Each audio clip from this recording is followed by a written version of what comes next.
¿Qué sentido tiene enviar a nuestros hijos a la escuela? Si les hace esta pregunta a los propios niños, es muy probable que respondan que no tiene sentido.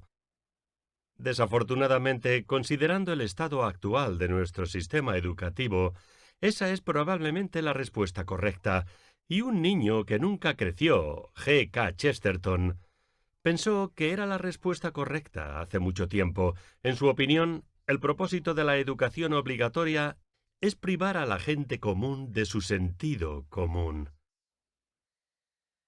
Lo que nos dice el sentido común a través de los tiempos es que la mayoría de la gente tiene este simple deseo básico: tener una familia feliz y un hogar feliz. Chesterton dice que ahora mismo hay una tendencia a olvidar que la escuela es solo una preparación para el hogar, no el hogar, un mero lugar de partida para la escuela. Como suele ocurrir en el mundo moderno, tenemos las cosas exactamente al revés. En el proceso de entregar a nuestros hijos al sistema de educación pública, le hemos dado la espalda al hogar y a la familia. De alguna manera hemos engañado el propósito principal de ir a la escuela. Lo único que nunca se enseña por casualidad en la atmósfera de las escuelas públicas es esto: que existe la verdad en las cosas y que al saberlo y comunicarlo, somos felices. Según Chesterton, el objetivo de la educación es que debe brindarle a la persona un conjunto de estándares eternos que puedan usarse para juzgar los estándares contingentes.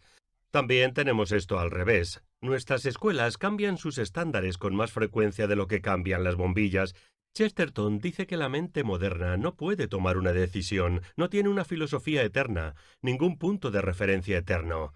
Pero la ironía es que cuanto más dudamos sobre el valor de la filosofía, más seguros estamos sobre el valor de la educación. Lo que es lo mismo que decir que cuanto más dudamos sobre si tenemos alguna verdad, estamos más seguros aparentemente de que podemos enseñarla a nuestros hijos. Cuanto menor sea nuestra fe en la doctrina, mayor será nuestra fe en los médicos. La gran paradoja del mundo moderno es que, en el mismo momento en que el mundo decidió que las personas no deberían ser coaccionadas sobre su forma de religión, también decidió que deberían ser coaccionadas sobre su forma de educación. Creo que nuestra educación popular coercitiva ha estado muy cerca de ser un completo fracaso. Toda educación enseña una filosofía, si no por dogma, por sugerencia, por implicación, por atmósfera. Cada parte de esa educación tiene una conexión con todas las demás. Si todo no se combina para transmitir una visión general de la vida, no es una educación en absoluto. La verdad es que el mundo moderno se ha comprometido con dos concepciones totalmente diferentes e inconsistentes sobre la educación. Siempre está tratando de ampliar el alcance de la educación y siempre tratando de excluir de ella toda religión y filosofía. Pero esto es una auténtica tontería. No se puede tener un sistema que pretenda proporcionar una educación completa y luego negarse a discutir sobre teología. Chesterton afirma que la idea de la educación infinita surgió entre las clases adineradas, donde era bastante natural que una dama elegante dejara a su pequeña hija para que la enseñaran 5 institutrices diferentes, mientras la misma dama elegante estaba exigiendo más derecho para las mujeres.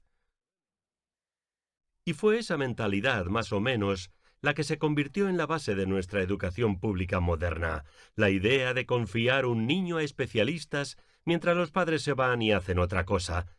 lo que en la mayoría de los casos significaba trabajar en una fábrica. Al entregar la educación pública a los expertos, hemos socavado la autoridad natural de la familia.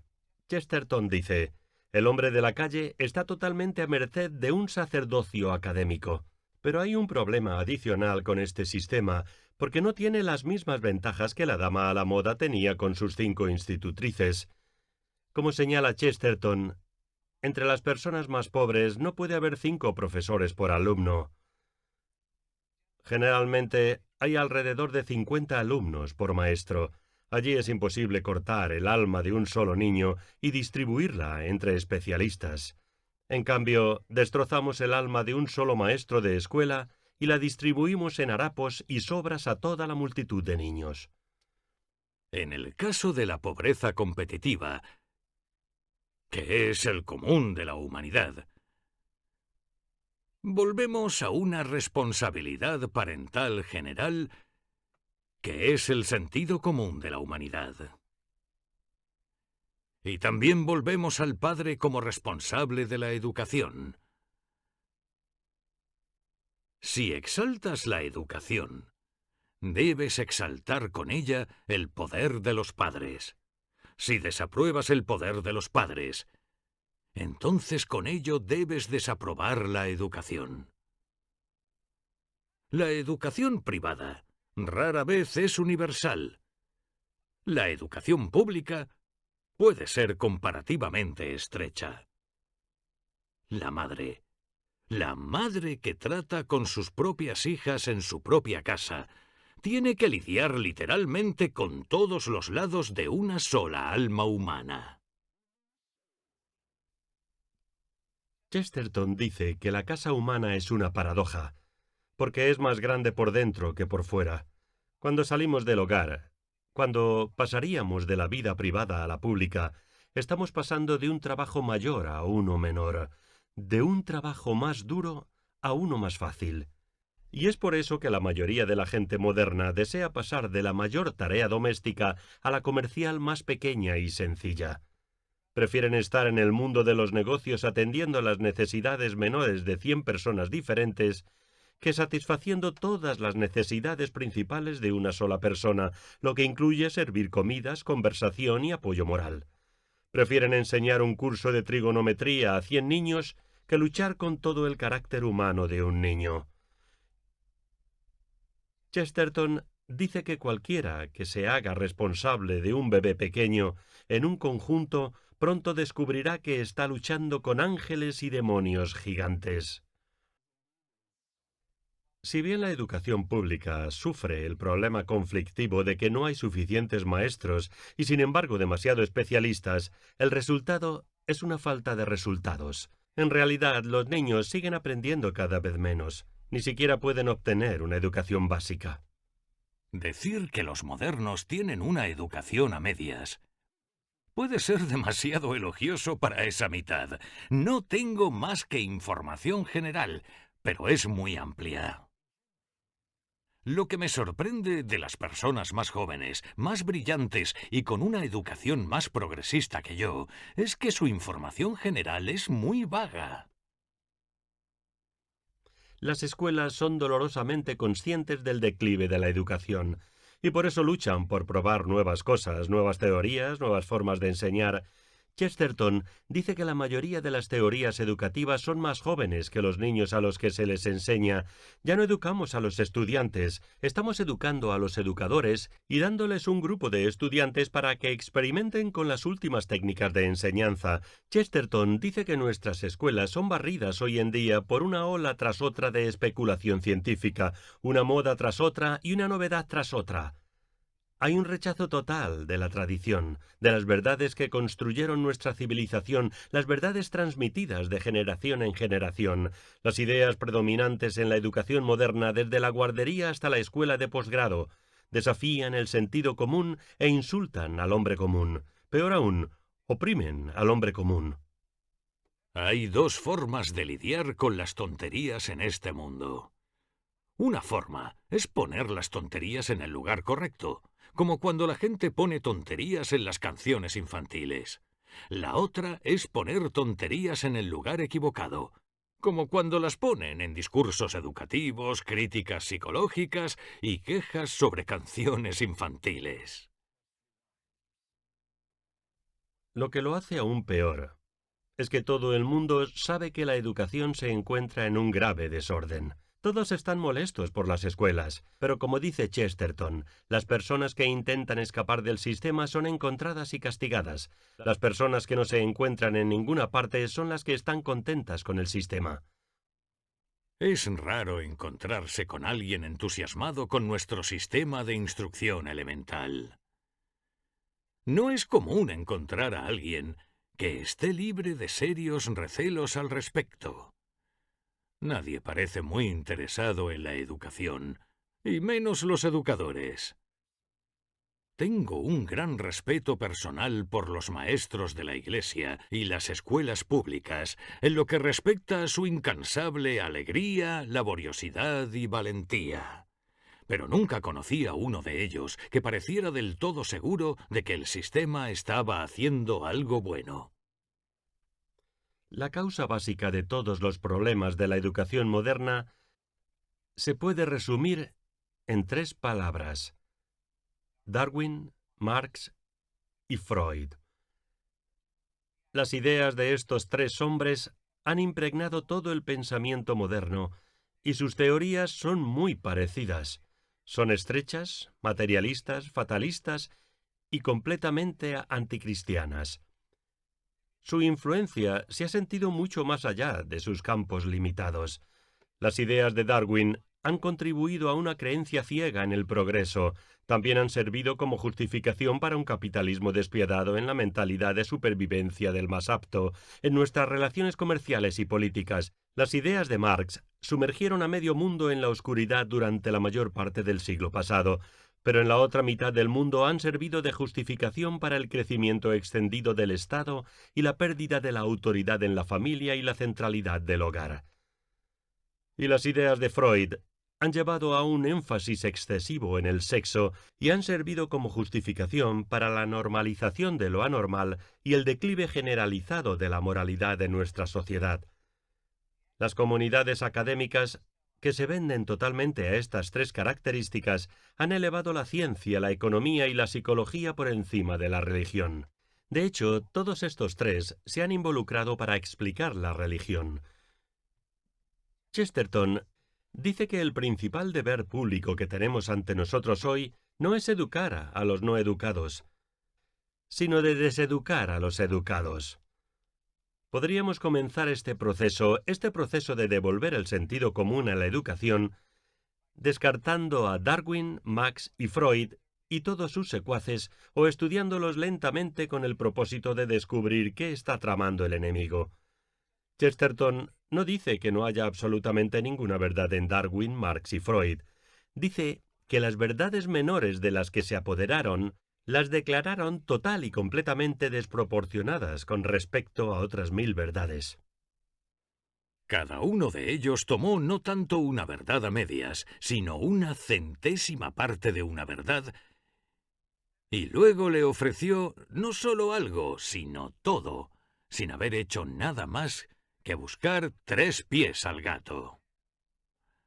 Cada uno de ellos cuelga todo su mundo de un solo hilo, ya sea biología, economía o psicología. Es otra marca más de este tipo de agnóstico que está listo para afirmar su conocimiento absoluto de todo, al borde de una contradicción en los términos. Así como siempre intentará escribir una historia del hombre prehistórico, siempre forcejeará por ser consciente de su propia inconsciencia. Así como es la última moda demostrar que todo es sexual, así fue la última moda demostrar que todo era económico. La noción marxista, llamada teoría materialista de la historia, tenía el mismo tipo de estúpida autoconfianza en su muy insuficiente materialismo. así como una de las modas concibe que todo lo relacionado con el pájaro está relacionado con el apareamiento. La otra concibe que todo lo relacionado con él consiste en atrapar gusanos. Estas modas se desvanecen muy rápido, y puede parecer que no vale la pena pinchar burbujas que estallarían por sí mismas. Sin embargo, hay una consideración que hace que valga la pena. Es una característica de todos estos minis que rara vez pueden convencer a la mente, pero la nublan. Sobre todo, la oscurecen. Todos estos descubrimientos tremendos y bastante temporales han tenido la singular fascinación de que no solo eran degradantes, sino también deprimentes. Cada uno, a su vez, no deja rastro sobre las verdaderas y serias conclusiones del mundo, pero pueden dejar heridas muy profundas y desastrosas y dislocaciones en la mentalidad del hombre individual. El darwinismo fue adoptado por sus primeros grandes defensores, Thomas Huxley y Herbert Spencer, porque eran agnósticos y utilizaron a Darwin para apoyar su propio escepticismo sobre la religión. Chesterton dice: «Hubiera sido mejor si hubieran cultivado un poco más el agnosticismo sobre el darwinismo».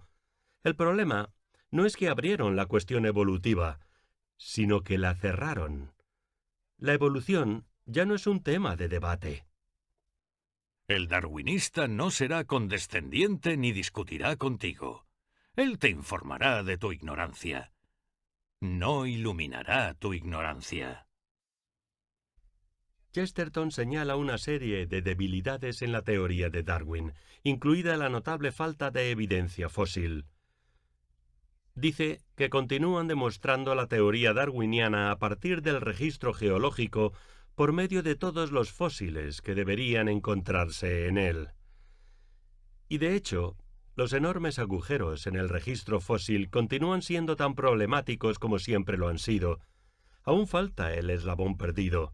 Chesterton dice: si faltara un eslabón en una cadena real, no se la podría llamar cadena en absoluto. Pero el verdadero problema del darwinismo no han sido sus implicaciones para la ciencia, sino sus implicaciones para todo lo demás. Chesterton sostiene que la teoría de Darwin está directamente relacionada con el surgimiento del industrialismo en el siglo XIX, en la masa de impresión humana que la acompañó. Es en gran parte responsable de nuestro culto moderno al progreso, o lo que Chesterton llama la absurda necesidad de mantener que todo está mejorando siempre. También tiene otras implicaciones. La Declaración de Independencia basa dogmáticamente todos los derechos en el hecho de que Dios creó a todos los hombres iguales, y es correcto. Porque si no hubieran sido creados iguales, ciertamente hubieran evolucionado desiguales.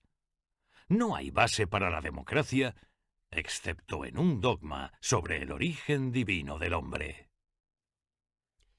Chesterton dice que incluso si la teoría de la evolución es cierta, es totalmente inútil para los asuntos humanos. Es enorme, pero irrelevante, como el sistema solar. Es una nadería colosal. De lo que me quejo es de una filosofía popular vaga, que se supone científica, pero prácticamente no es más que una especie de religión nueva, y además una religión especialmente desagradable. Cuando la gente hablaba de la caída del hombre, sabían que estaban hablando de un misterio, algo que no entendían. Ahora hablan de la supervivencia del más apto. Creen que lo entienden, pero no tienen idea de lo que significan esas palabras. Chesterton dice que donde el darwinismo fracasó como verdadera filosofía, tuvo éxito como religión falsa. Se ha arraigado en nuestro pensamiento. Y el problema es que en lugar de hablar filosóficamente sobre filosofía, ahora hablamos científicamente sobre ciencia. Quiero dejar claro que la ciencia en sí misma no la villana. La ciencia, como dice Chesterton, es una herramienta o un juguete. Si la convertimos en algo más que eso, tendrá consecuencias nefastas para todas las demás fases de la vida. Poner la ciencia en un pedestal y depositar nuestra confianza en ella, otorgándole una función primaria en lugar de secundaria, hace que descuidemos nuestras responsabilidades y nuestros estándares morales y artísticos y nuestra capacidad de pensar por nosotros mismos. Terminamos usando nuestras elecciones para perder la capacidad de elegir, para esclavizarnos a nosotros mismos, y luego ponemos nuestra esperanza en la ciencia para liberarnos. Esperamos que la ciencia nos cuide, nos proteja, para que nuestro futuro sea seguro. Nos levantamos y exigimos una cura para una enfermedad, cuando es nuestro propio comportamiento inmoral lo que ha causado la epidemia. Tratamos de curar cada comportamiento problemático con brebajes químicos en lugar de cambiar ese comportamiento tomando buenas decisiones. Le pedimos a la ciencia que nos controle en lugar de hacer un esfuerzo consciente por controlarnos a nosotros mismos. Esta es la fe en lo material, hasta el descuido total de lo espiritual. Y es nada menos que idolatría, simple y llanamente. Es el pecado más desenfrenado y condenado del Antiguo Testamento, la creación y el establecimiento de nuestra propia autoridad máxima, creyendo nuestras propias fabricaciones notables, inclinándonos ante nuestros propios logros, confiando solo en lo que podemos ver y tocar. Es irónico que hayamos llegado a poner toda nuestra fe en la ciencia y luego afirmar ser autónomos y supremos. Nos hemos embriagado de autoestima. ¿Y a qué precio? Al precio considerable de nuestras almas. Hemos tomado el gobierno y lo hemos convertido en un padre sargento, incluso en un yo sargento, ya que permitimos que las regulaciones reemplacen la conciencia. Hemos tomado la economía, que no debería ser nada más que una pequeña molestia 3 veces al día, y la hemos convertido en una fuerza todopoderosa y absorbente. Hemos puesto las comodidades del cuerpo por encima del cuidado del alma. Y hemos calificado la religión como algo retrógrado, incluso peligroso, y procedemos con la presunción de que la respuesta a todas nuestras preguntas no solo se puede desenterrar con nuestras propias herramientas, sino que se puede cuantificar y distribuir dentro de un sistema de nuestra propia creación. Pero el sistema ya no nos sirve, lo servimos. Tenemos unos minutos más para prescindir de Marx y Freud, que en realidad es más tiempo del que merecen. Si bien el marxismo en su totalidad ha sido completamente desacreditado después de causar un daño incalculable al mundo, quedan elementos de él que aún tienen influencia, como la idea de que todo se puede explicar en términos económicos, que los eventos de la historia son inevitables y el Estado es la autoridad absoluta. En cuanto a la educación, esto último es lo más dañino. Porque con la educación obligatoria patrocinada por el Estado ha utilizado su poder para reemplazar la autoridad de la religión, de la familia y de la conciencia individual, lo que nos lleva a Freud. El culto salvaje y crédulo de la psicología parece ser especialmente común en Estados Unidos. Como hemos visto una nueva República de Rusia fundada enteramente sobre Marx, tal vez podamos ver eventualmente una nueva República de América fundada enteramente sobre Freud. Al igual que con Darwin y Marx, las conjeturas de Freud han pasado de ser una hipótesis para convertirse en un dogma. Chesterton dice: el estudiante de Freud tiene prohibido olvidar el sexo y recordará todo lo relacionado con la mente inconsciente, excepto que es inconsciente. Fue Freud, en su teoría del psicoanálisis, lo que condujo al increíble auge de la industria del asesoramiento y la terapia psicológica. Lo peor de este legado es que ha sustituido al confesionario. Entonces, en lugar de encontrar el perdón de los pecados que cometimos por nuestra propia culpa, obtenemos la psicocharlatanería más asombrosa envuelta en el manto de la ciencia, que explica que nuestros pecados no son pecados, y lo que sea que hicimos no fue nuestra culpa, fue culpa de nuestros padres, fue culpa de nuestros maestros o simplemente fue culpa de la naturaleza. El mal perpetuado por ese tipo de asesoramiento es doble. Nos volvemos menos responsables de nuestras acciones pecaminosas, incluso cuando anhelamos el perdón que nunca llega. Es el matrimonio de Freud y Darwin, de una pseudociencia con otra. El uso entusiasta de términos científicos es solo una parte de nuestra evasión de responsabilidad y nuestra oscura adoración del destino. La mera palabra ciencia ya se usa como palabra sagrada y mística, y en muchos asuntos de política y ética. Ya se utiliza vagamente para amenazar las tradiciones más vitales de la civilización, la familia y la libertad del ciudadano. Y la palabra ciencia se usa especialmente para eliminar lo sobrenatural. Pero Chesterton dice, elimina lo sobrenatural y lo que queda es lo antinatural. Darwin, Marx y Freud, cada uno de ellos rechazó el cristianismo. Nos dan teorías que se han utilizado para promover algunas de las historias de ataque más antinaturales y degradantes contra la dignidad humana. Si queremos rescatar la educación y nuestra sociedad, podemos empezar echando a estos 3 chicos malos de la escuela y dejando que Dios vuelva a entrar. Necesitamos quitar el poder del Estado para devolvérselo a los padres, y tenemos que deshacernos de las modas y las novedades de la educación y comenzar a enseñar las cosas permanentes. Como dice Chesterton, enseñe a los jóvenes las verdades perdurables y deje que los eruditos se diviertan con sus errores pasajeros. Soy Dale Ahlquist. Únase a nosotros nuevamente para el apóstol del sentido común.